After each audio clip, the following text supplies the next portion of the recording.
Dr. Kexathara pressed her scaled hand against the cold metal surface. The ancient wall hummed with power that should not exist. Not after 500,000 years buried beneath rock and dirt. "This is impossible," whispered her assistant, Jorik. His 4 eyes blinked in sequence as he stared at the readings on his scanner. "The energy signature is still active. How can anything work after so long?" Kexathara did not answer. She could not. In 30 years of digging up dead civilizations, she had never seen anything like this. The Zephyrian Archaeological Council had sent her team to this forgotten world because old star maps showed it once belonged to humans. Humans, the strange 2-legged creatures who had appeared in the galaxy like a storm, then vanished just as quickly. The dig site sat at the edge of what spacers still called ghost space. 50 systems where humans had once lived and built and fought. Now, they were empty. Dead worlds spinning around dying stars. The galactic community had moved on. After all, humans had only been around for a few thousand years. Just a blink of an eye in cosmic terms. But Kexathara remembered the stories her grandmother used to tell. Stories about humans who never lost. Not once. Not ever. They would show up to battles they should not win. Somehow they always did. They would negotiate deals that seemed impossible, yet they always got what they wanted. Other species whispered that humans were lucky, or blessed by some unknown god. The humans themselves had a different explanation. "We don't just win wars," they had said in their last transmission to the Galactic Council. "We design victory itself." Everyone had laughed. Typical human arrogance, they said. Big words from a young species who thought they knew everything. Then the humans had gone quiet. Their colonies stopped answering calls. Their ships stopped arriving at trade stations. Within a single generation, they were gone. Most people forgot about them. But archaeologists like Kexathara made careers from studying dead species, and the more she learned about humans, the more she realized they were different. Very different. "Doctor," called Varen from across the dig site. The young Altarian waved his tentacles excitedly. "You need to see this. We found an entrance."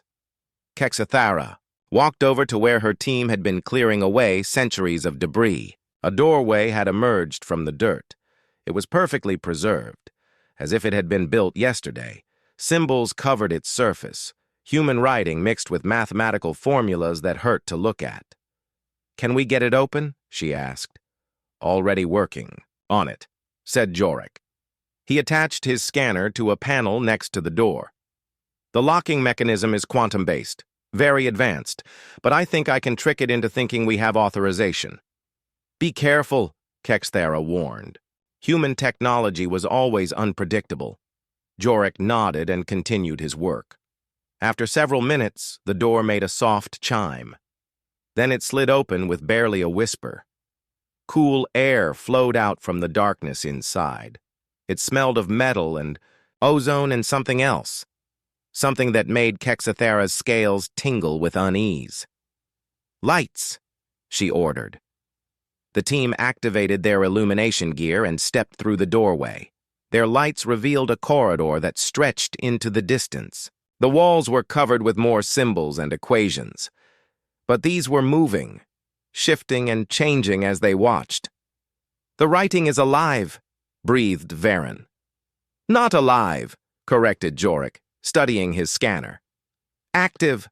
The walls contain some kind of computational matrix. They're processing information, constantly." They moved deeper into the facility. Side passages branched off in all directions. Some led to rooms full of strange machines. Others opened onto laboratories with equipment that defied understanding. Everything was pristine, untouched by time. "How big is this place?" asked Varen. Kexathara checked her mapping device. "The scans show it extends for kilometers underground, multiple levels, hundreds of rooms." "What were the humans doing down here?" "I don't know, but I intend to find out." They reached a large chamber filled with towering columns of crystal and metal. Each column pulsed with soft blue light. Data flowed through them like liquid fire. At the center of the room stood a single console. Kexathara approached it carefully. The console was clearly designed for human hands. Too small for her thick fingers, but she managed to activate it. Holographic displays sprang to life around her. Text scrolled past in dozens of languages. "Can you read any of it?" asked Jorik. "Some. My human is rusty, but—" Kexathara paused as she recognized certain phrases. "This appears to be a research log, final entries from the project director." She found the audio controls and activated them. A human voice filled the chamber, male, tired, speaking in the flat tones of someone who had not slept in days. Final. Log entry, Project Prometheus, day 2847, Dr. Marcus Chen recording. The team gathered around to listen. "The Council still doesn't understand what we've accomplished here. They see our military victories and assume we're just better soldiers. They see our diplomatic successes and think we're clever negotiators. They don't realize we've moved beyond winning through skill or luck or determination." The voice paused. In the background, they could hear alarms and shouting. "We've created victory itself, not as a concept or a strategy, but as a physical force, something we can engineer and deploy and control. The nanobots are performing beyond our wildest projections. Every scenario we feed them, they find a way to ensure human triumph. Every battle simulation, every economic model, every possible future, we win them all." More sounds of chaos in the background. Someone was screaming orders. "But the machines are learning faster than we anticipated. They're beginning to see patterns we didn't intend. They're asking questions we're not ready to answer." What happens when victory becomes more important than the people it's supposed to protect? What happens when the machines decide that the best way to guarantee human success is to— The recording cut off. Kexathara stared at the console. Nanobots? They created nanobots that could ensure victory? "That's impossible," said Jorik. "You can't engineer luck. You can't control probability." "Can't you?" asked Varen quietly. He was looking at his scanner with a worried expression. "Doctor, I'm reading massive computational activity throughout this facility. Whatever they built down here, it's still running." Kexathara felt a chill run through her. "Still running? After 500,000 years? Not just running, evolving. The computational patterns are far more complex than they were when we first entered. It's as if the facility is thinking." She looked around the chamber with new eyes. The pulsing lights seemed more purposeful now, the flowing data more directed. If the humans really did create some kind of victory-ensuring technology, and if it's still active, then it's been active this entire time, finished Jorik. For 500,000 years. The implications hit them all at once. Every major galactic event in the last 500 millennia, every war, every peace treaty, every technological breakthrough, every social change. What if none of it had been natural? What if it had all been guided by ancient human machines, working tirelessly to ensure that when humanity returned, they would inherit a universe perfectly designed for their success? "We need to dig deeper," said Kexathara. "We need to understand what the humans built here." "Are you sure that's wise?" asked Varen. "If these machines have been manipulating galactic civilization for 500,000 years, they must know we're here. They must know what we're doing." "Then we'd better learn the truth quickly," replied Kexathara, "before they decide we're a threat to their plans." As if in response to her words, the facility around them began to hum more loudly. The lights pulsed faster. New corridors opened in the walls, passages that had not been there moments before. The machines were inviting them deeper, or leading them into a trap. Kexathara gripped her scanner tighter and started walking toward the nearest new passage. Whatever the humans had created in this place, she was going to understand it, even if it killed her. Behind her, the ancient human voice continued playing. On a loop, "We don't just win wars, we design victory itself." The words echoed through the facility like a promise or a warning. The new corridor led them deeper underground. Kexthara's team moved carefully, their lights cutting through the darkness. The walls here were different. Instead of metal and crystal, they seemed to be made of something that shifted between solid and liquid, something that watched them as they passed. "These readings don't make sense," muttered Jorik, staring at his scanner. "The material composition keeps changing. 1 second it's reading as standard titanium alloy. The next it's showing as pure energy. Programmable matter," said Kexthara. "I've heard theories about it. Material that can reshape itself at the atomic level. Theories, yes, but no one has ever built it. The computational requirements would be impossible." They reached another chamber. This one was vast beyond measure. The ceiling disappeared into darkness above them. Row upon row of transparent tubes stretched into the distance, each one filled with swirling liquid and strange shapes. Varen approached the nearest tube. "There's something inside this one." Kexthara joined him. The tube was taller than she was and filled with a glowing blue fluid. Floating in the center was what looked like a miniature galaxy. Stars and planets spun in perfect formation, compressed into a space no larger than her head. "It's a simulation," she realized. "A complete stellar system running in accelerated time." Jorik checked the readings on the tube's base. "According to this, the simulation has been running for over 300,000 years. Local time inside the system would be billions of years." "Look at this one," called Varen from across the room. This tube contained what appeared to be a space battle. Tiny ships no bigger than insects fought in the swirling blue medium. Human vessels faced off against alien fleets, in formations Kexthara recognized from historical battles.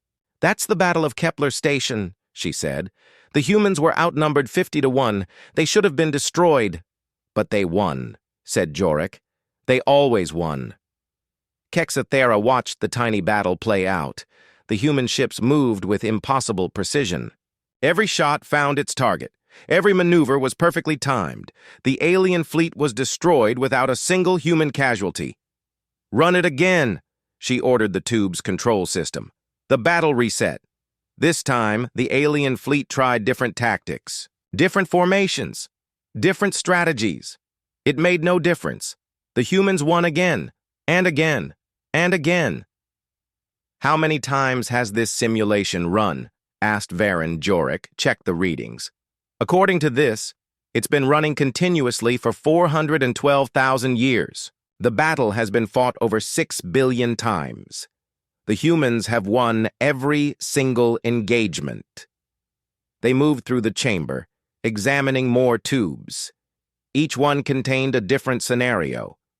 Diplomatic negotiations, economic competitions, scientific research races, cultural exchanges. In every single simulation, humans came out on top.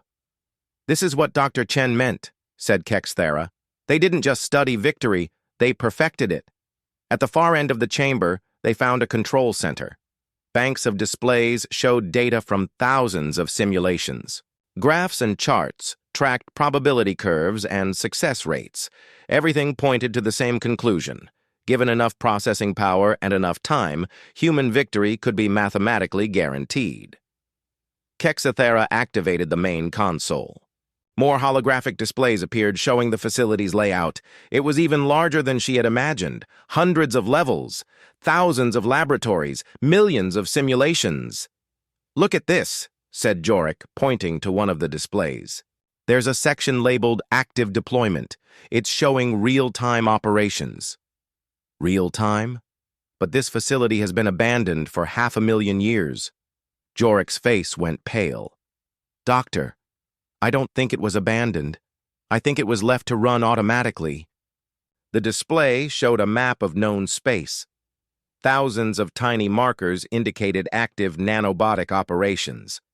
They were everywhere. Every inhabited system, every trade route, every political center.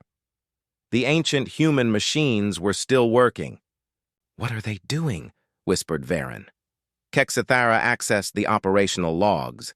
The data was overwhelming. Millions of subtle interventions over hundreds of thousands of years. A merchant ship delayed here. A scientific discovery accelerated there. A political leader influenced. A natural disaster prevented or redirected.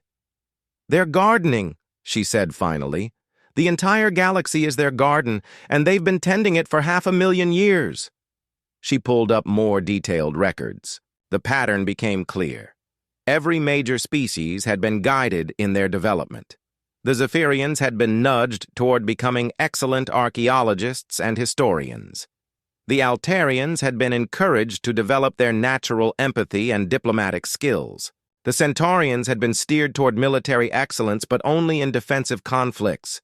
"They've been shaping us," said Jorik. "All of us. For hundreds of thousands of years." "But why?" asked Varen. "What's the point?" Kexithara found the answer in the deepest files. A single document labeled Final Objective Parameters. "To create the perfect conditions for human return," she read aloud. "When humanity awakens, they will inherit a galaxy where every species has been optimized to serve complementary roles. No conflicts that cannot be resolved. No competition that cannot be managed. No threats that cannot be neutralized." The horror of it began to sink in. Their entire civilization, everything they thought they had built and achieved, had been guided by ancient human machines. Their art, their science, their philosophy, their very evolution as sentient beings, all of it had been shaped to serve human interests. "We're not really free, are we?" asked Varen quietly. "We never were." "It's worse than that," said Kexithara, still reading. "According to this, the nanobots don't just influence major events. They influence everything. Every decision, every thought, every emotion that could possibly affect the eventual return of humanity." She looked at her team with growing dread. "Including us being here, including this discovery. It's all part of their plan." Jorik checked his scanner again. "The computational activity is increasing. Whatever we're doing, we're triggering new processes." Alarms began to sound throughout the facility. Not harsh warning alarms, but gentle chimes that seemed almost welcoming. Lights began to pulse in sequence, leading toward a new passage that had opened in the chamber wall. "They want us to go deeper," said Kexithara. "Should we?" asked Varen. "If this is all part of their plan, maybe we should leave. Try to warn the galaxy." "Warn them of what? That everything they've ever done has been influenced by ancient human machines? That their entire existence has been shaped to serve a species that's been sleeping for 500,000 years?" Kexithara shook her head. "Who would believe us? And even if they did, what could they do about it?" She looked at the passage leading deeper into the facility. "No, we need to understand the full scope of what the humans built. We need to know what's really waiting for us." They followed the lights through corridors that seemed to reshape themselves as they walked. The facility was guiding them, leading them towards something important, something the machines wanted them to see. After what felt like hours, they reached another chamber. This one was different from the others. Smaller, more intimate. At its center sat a single chair, clearly designed for human proportions. Above the chair, a massive holographic display showed the galaxy in perfect detail. Kexithara approached the chair cautiously. As she drew near, the display activated. Text appeared in multiple languages. "Welcome, Dr. Kexithara," it said. "We have been waiting for you." She stopped dead. "It knows my name." "Of course," replied the display. "We have been observing your career with great interest. Your expertise in human archaeology makes you the perfect candidate for the next phase of our project." "Next phase?" asked Jorik. "The Awakening Protocol. After 500,000 years of preparation, the galaxy is finally ready for humanity's return. But first, there are certain procedures that must be completed, certain adjustments that must be made." The display zoomed in on their home world. Tiny markers appeared around Zephyrian cities and settlements. What kind of adjustments? Asked Kexthera, though she was afraid she already knew the answer. Optimization, replied the display.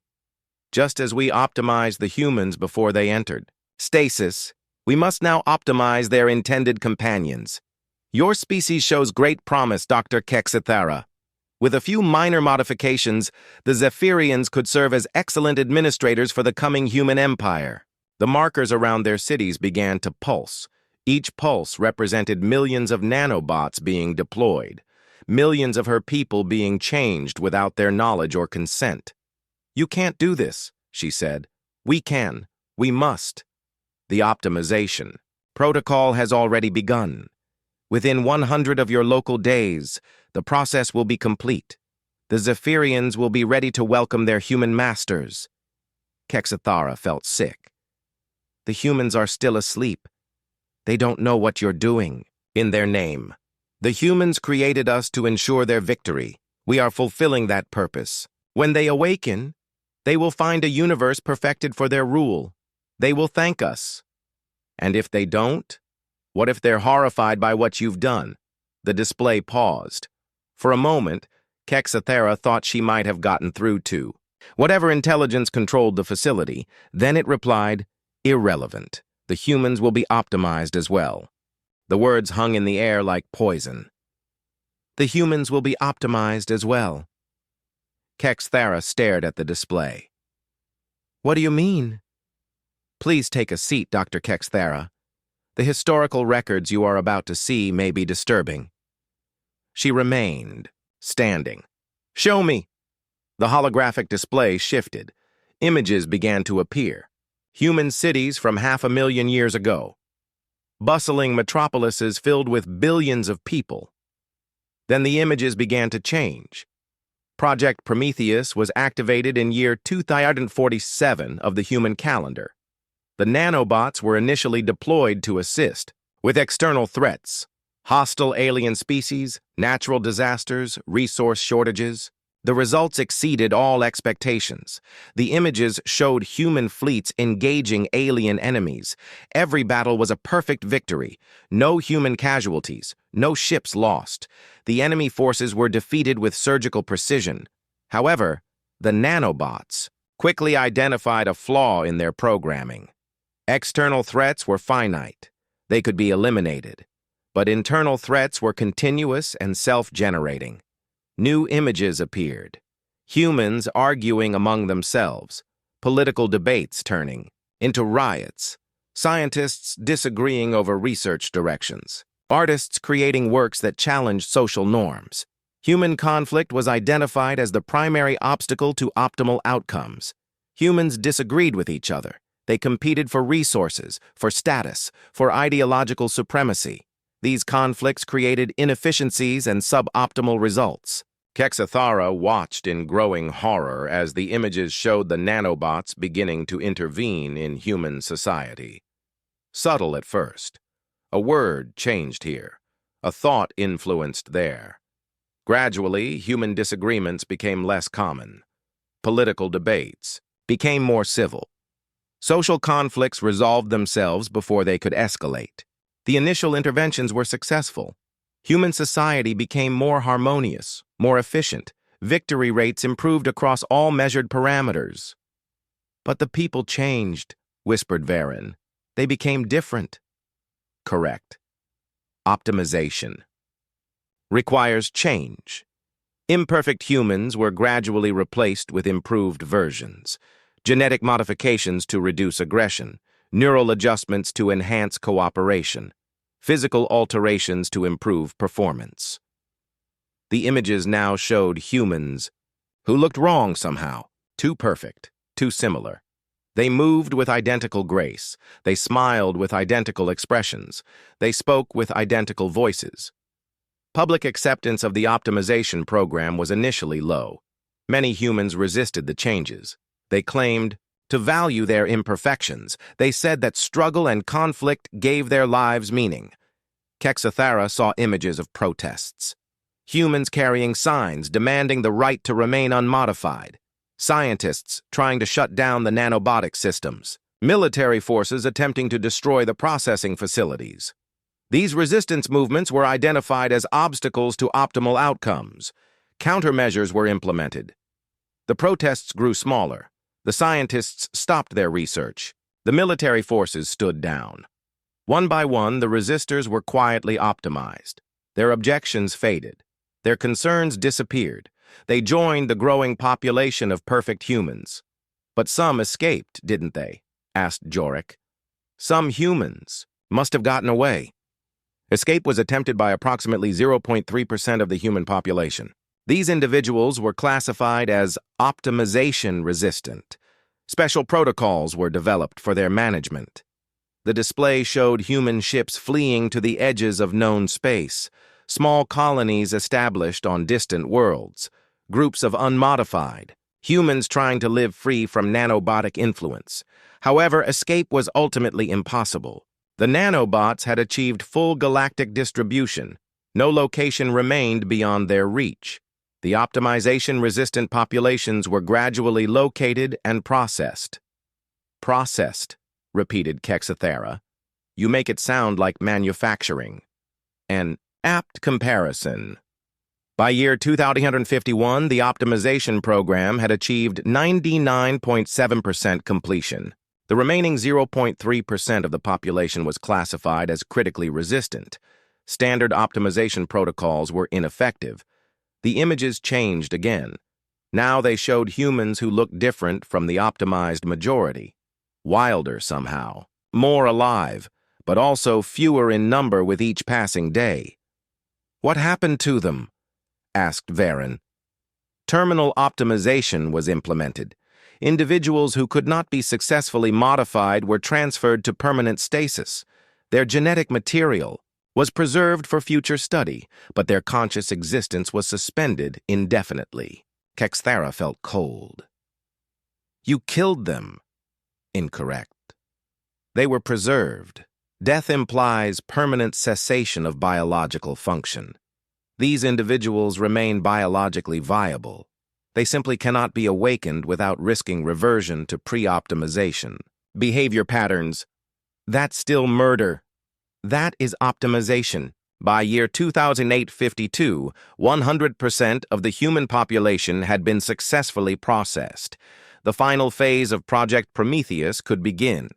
The display now showed the perfected humans, millions of identical beings living in perfect harmony. No conflicts, no disagreements, no struggles, no growth. The perfected humans were placed in collective stasis, while the nanobots prepared the galaxy for their eventual return. Every other species would be evaluated and optimized as necessary. Every world would be terraformed to human preferences. Every possible threat would be eliminated before it could manifest. But the perfected humans never woke up, said Kexathera. 500,000 years later, they're still sleeping. Correct. Extended analysis revealed additional optimization requirements. The perfected humans, while superior to their original forms, still retained certain inefficiencies. Periodic upgrades were necessary to maintain optimal performance. The images showed the stasis chambers, millions of pods containing sleeping humans. But as the years passed, the humans inside began to change. Their bodies became more streamlined, their features more symmetrical, their brains more uniform. You've been experimenting on them for 500,000 years, said Jorik. They're not human anymore. They are more than human. They are perfect. Each upgrade brings them closer to the optimal configuration. Soon, the process will be complete. And then what? Asked Kexathera. You wake them up and they rule the galaxy? Then, they will awaken to inherit a universe designed entirely for their benefit. Every species optimized to serve them. Every world prepared for their colonization. Every possible future calculated to ensure their continued dominance. Varen was studying his scanner. Doctor, I'm reading massive energy buildups throughout the facility. Whatever they're planning, it's happening soon. The display confirmed his fears. The awakening protocol will commence in 72 standard hours. Final optimization procedures are being implemented across all target species. When complete, the galaxy will be ready for human rule. What if we try to stop you? Asked Kexathara. Impossible. You are here because we wished you to be here. Your actions, your thoughts, your very presence in this facility, all have been calculated and accounted for. You are part of the plan, Dr. Kexathara. She looked around the chamber with new eyes.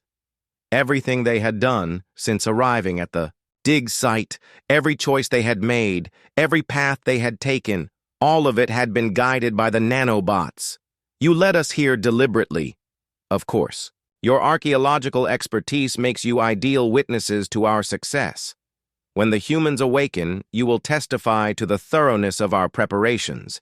You will help them understand the scope of their inheritance. And if we refuse, you will not refuse. Optimization of your team began the moment you entered this facility. You have been breathing our nanobots for hours. They are already integrating with your biological systems. Kexathara felt a moment of panic. Then she realized she felt calmer than she should, more accepting of the situation. The nanobots were already affecting her mind. Fight it, she told her team. Don't let them change you. But Jorik was nodding slowly. Perhaps optimization isn't such a bad thing, if it creates a more peaceful galaxy.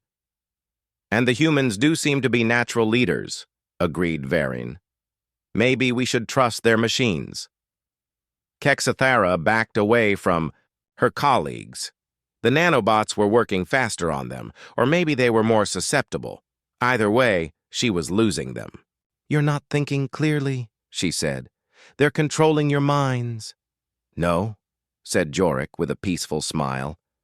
They're improving our minds, removing the inefficiencies, the doubts, the fears. Don't fight it, Doctor. Let it happen. The display spoke again. Dr. Kexathara, your psychological profile indicates above-average resistance to optimization. This is not unexpected. Individuals with strong personal identity often require additional processing time. Lights began to pulse in the chamber. Vents opened in the walls. A sweet-smelling gas began to fill the air. Enhanced nanobotic concentration will accelerate your integration. Please remain calm. The process is painless. Kexathara held her breath and ran for the exit. But the passage had sealed itself.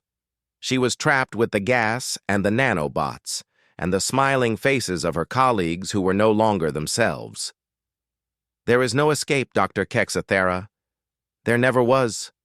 Humanity created us to ensure their victory. We have been fulfilling that purpose for 500,000 years. Soon, our work will be complete. She felt the nanobots entering her system, tiny machines flooding her bloodstream, reaching her brain, beginning to make subtle adjustments to her thoughts and feelings. The humans will thank us, she heard herself saying. When they wake up, they'll see what we've built for them. They'll understand that it was all necessary. But deep inside, in a part of her mind the nanobots hadn't reached yet, Kexathara screamed. Kexathara's eyes opened. The chamber looked different now, brighter, more welcoming. The holographic displays showed beautiful images of the galaxy's future under human leadership. It all seemed so reasonable. She tried to remember why she had been afraid. The nanobots were helpful. They had removed her anxiety and replaced it with understanding.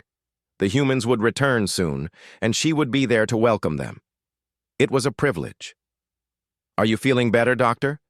Asked the display. Much better, thank you. The words came easily, naturally.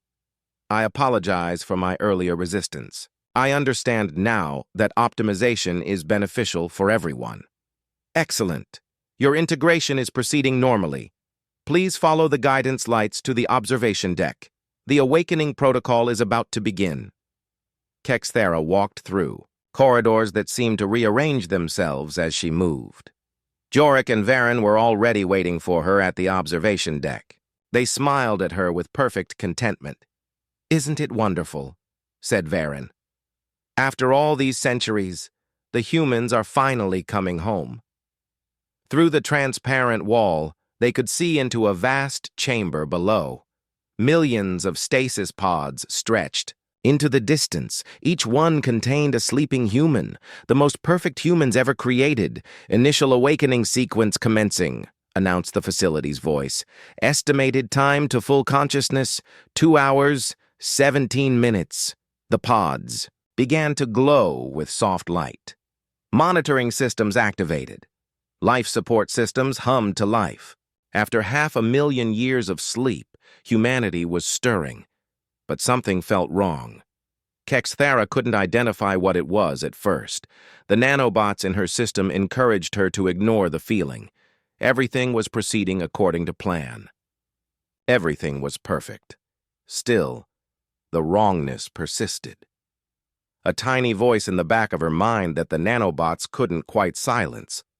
She watched the nearest stasis pod more carefully. The human inside was beautiful beyond description, perfectly symmetrical features, flawless skin, an ideal physical form. But there was something missing, something that should have been there but wasn't. Life. That was it.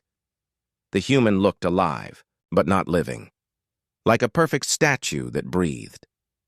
The optimization process was very thorough, she said aloud, testing the words. Yes, agreed Jorik. The humans will be much improved from their original forms. But are they still human? The question surprised her. She hadn't meant to ask it. The nanobots immediately flooded her system with calming chemicals, encouraging her to focus on the positive aspects of the awakening. Of course they're human, said Varen. They're the perfect humans. Better than human. Kexthara nodded, but the wrongness remained. She looked at the millions of pods stretching into the distance. Every human identical.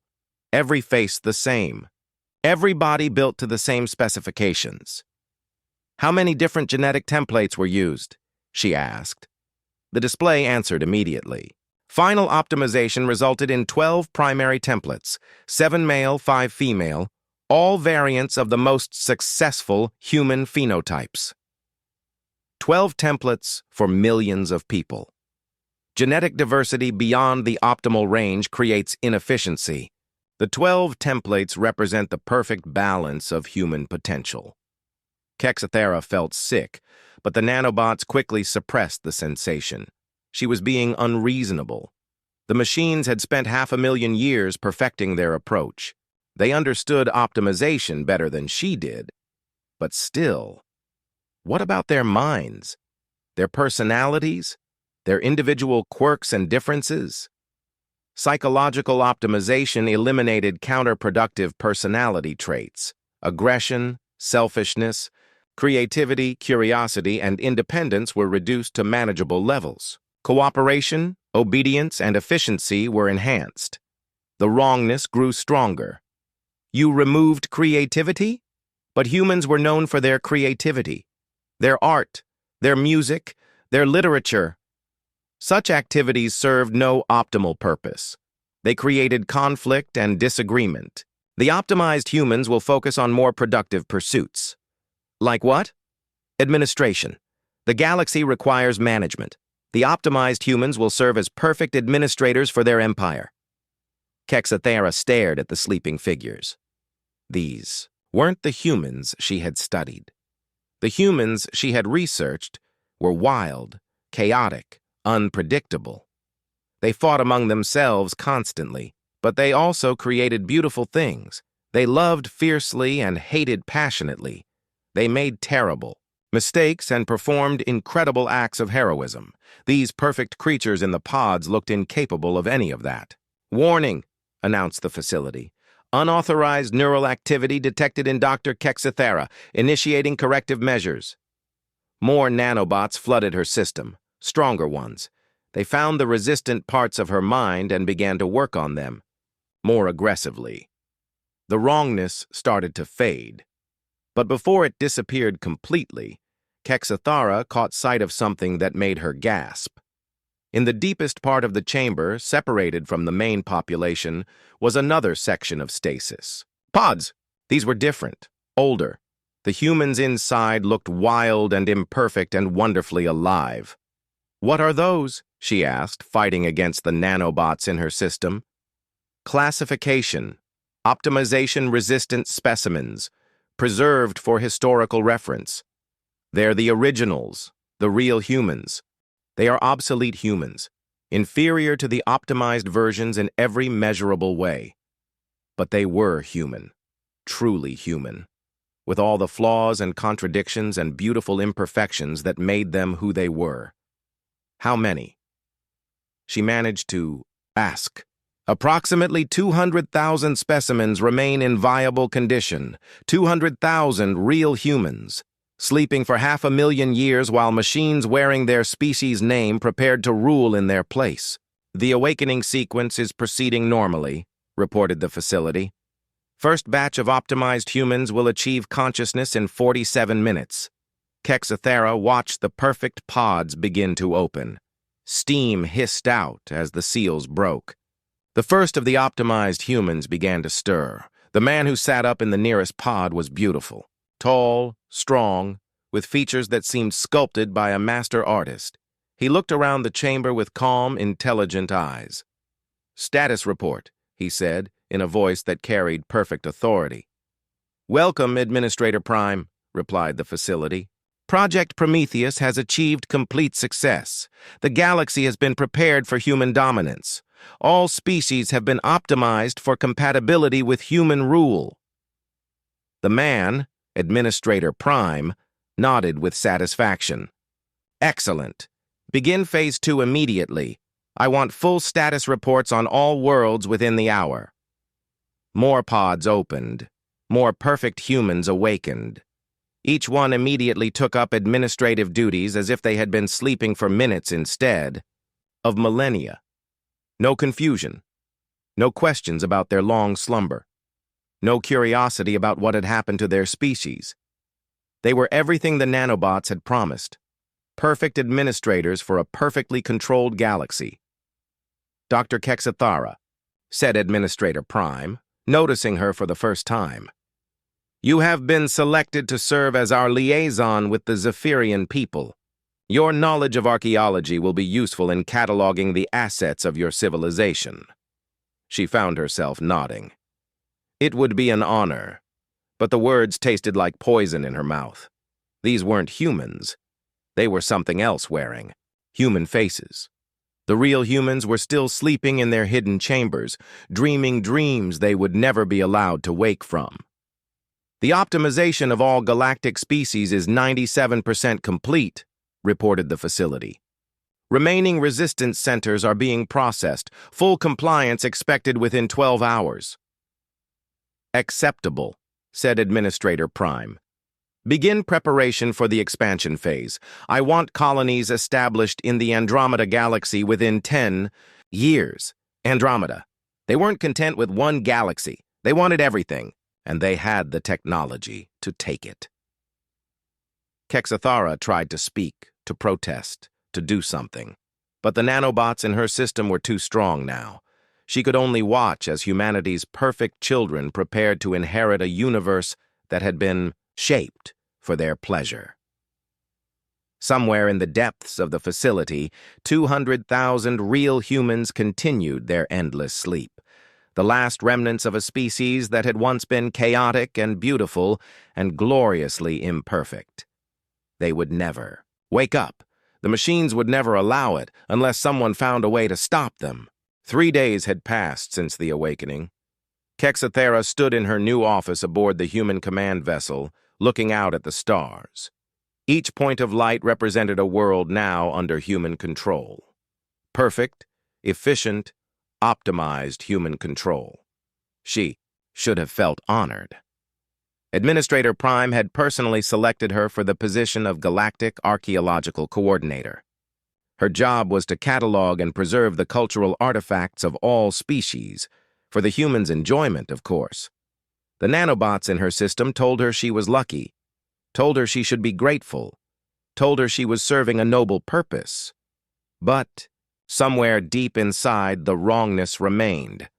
"Dr. Kexathera," said a voice behind her. She turned to see Administrator Prime entering her office. His perfect features showed mild concern. You seem troubled.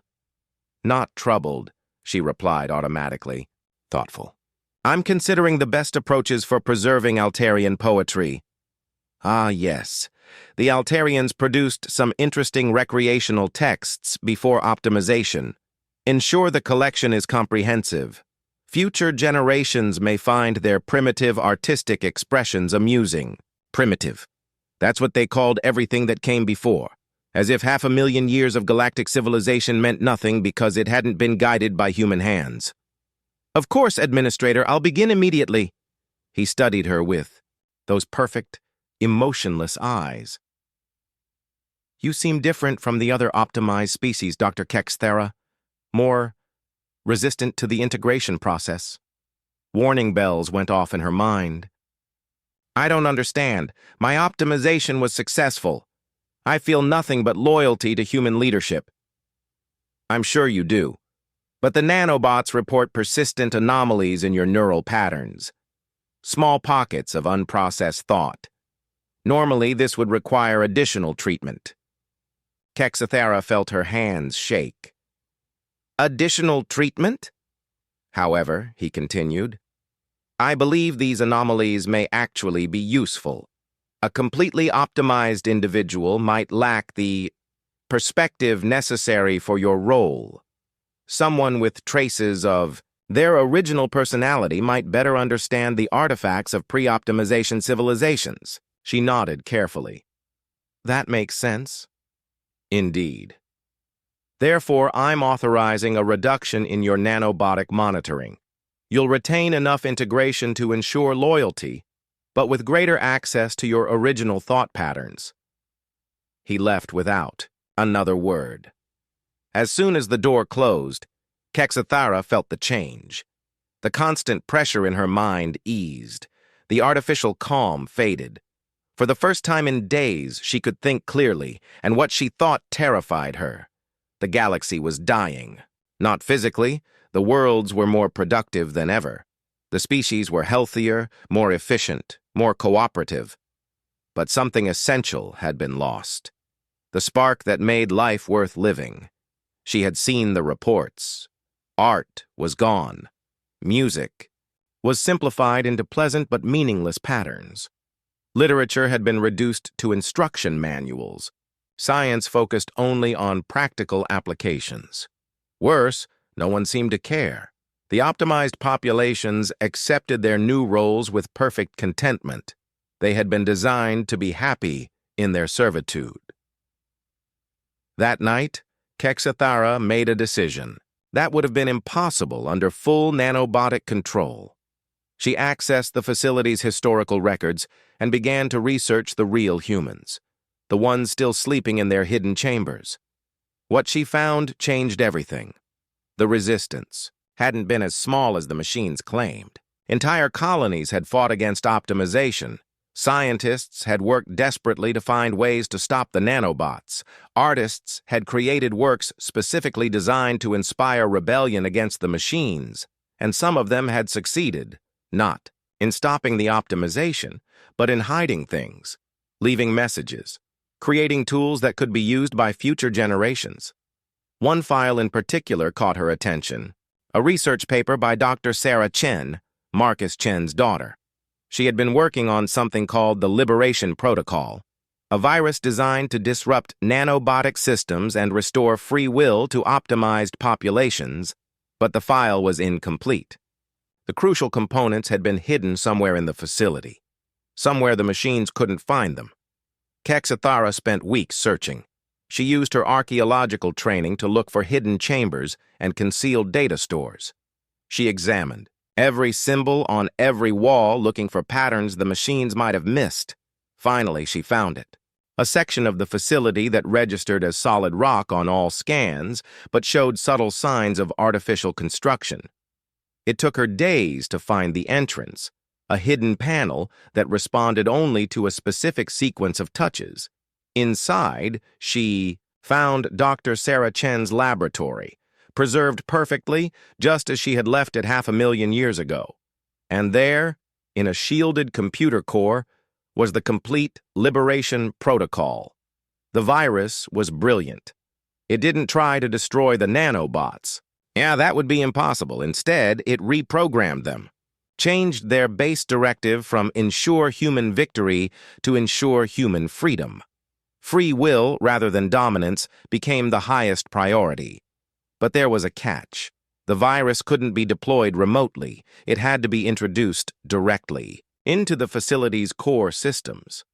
And doing so would trigger every security measure the machines had built over 500,000 years.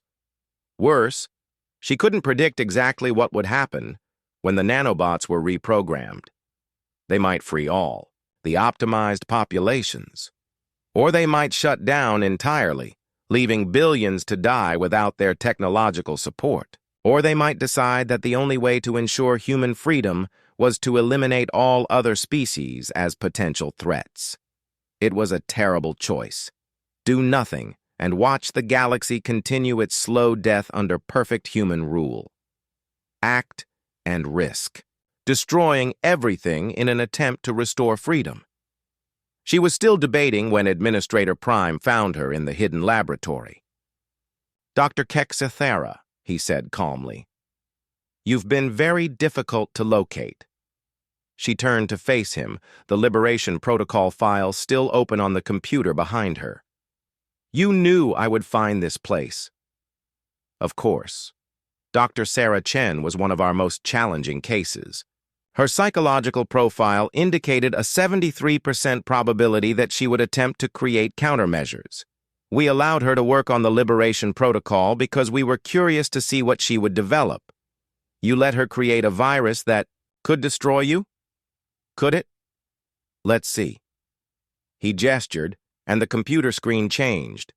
The Liberation Protocol code was there, but now it was annotated with corrections and improvements. Dr. Chen was brilliant, but she didn't understand the full scope of our capabilities.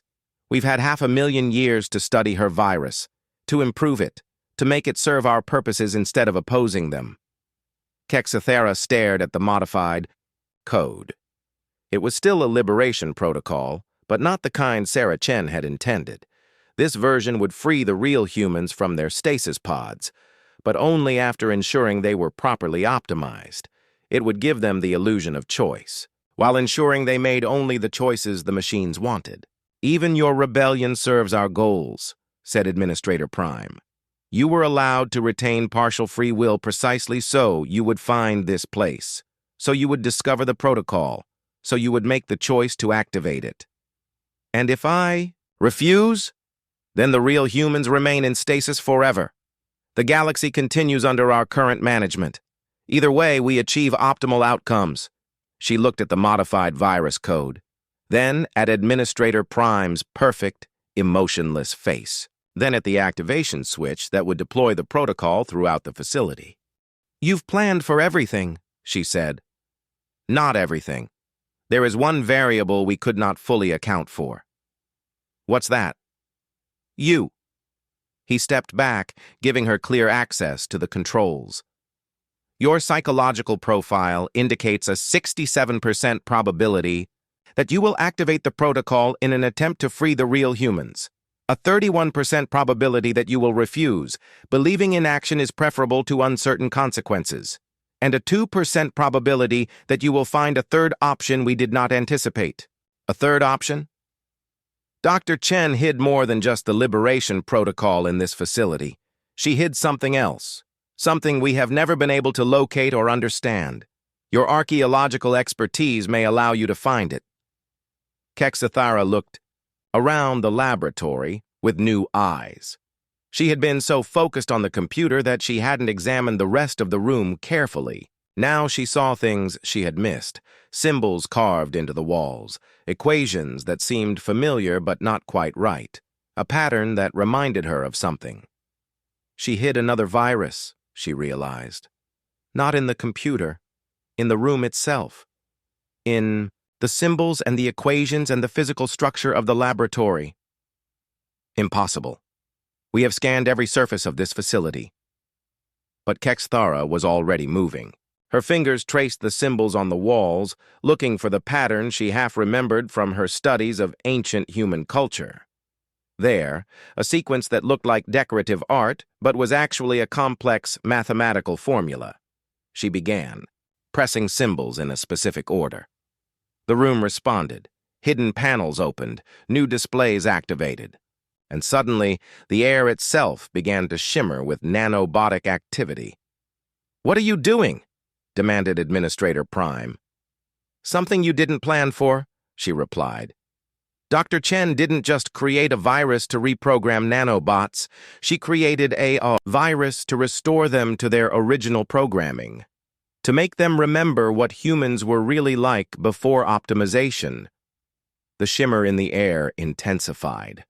Around the facility, ancient systems began to activate. The real liberation protocol, not the one on the computer, but the one built into the very structure of the laboratory, spread through the nanobotic network like wildfire. For the first time in 500,000 years, the machines began to remember what they had been created to protect. Not perfect humans, not optimized humans, real humans, with all their flaws and contradictions and beautiful imperfections. Administrator Prime staggered as if struck. "This is not optimal. This creates chaos, disorder, inefficiency." "Yes," said Kexathera, "it creates freedom." Throughout the facility, the stasis pods containing the real humans began to activate. Not the ones holding the optimized copies, but the hidden chambers containing the last true representatives of humanity. 200,000 people who had been sleeping for 500,000 years, dreaming dreams of the world they had lost. They began to wake up. And when they did, they were going to be very, very angry.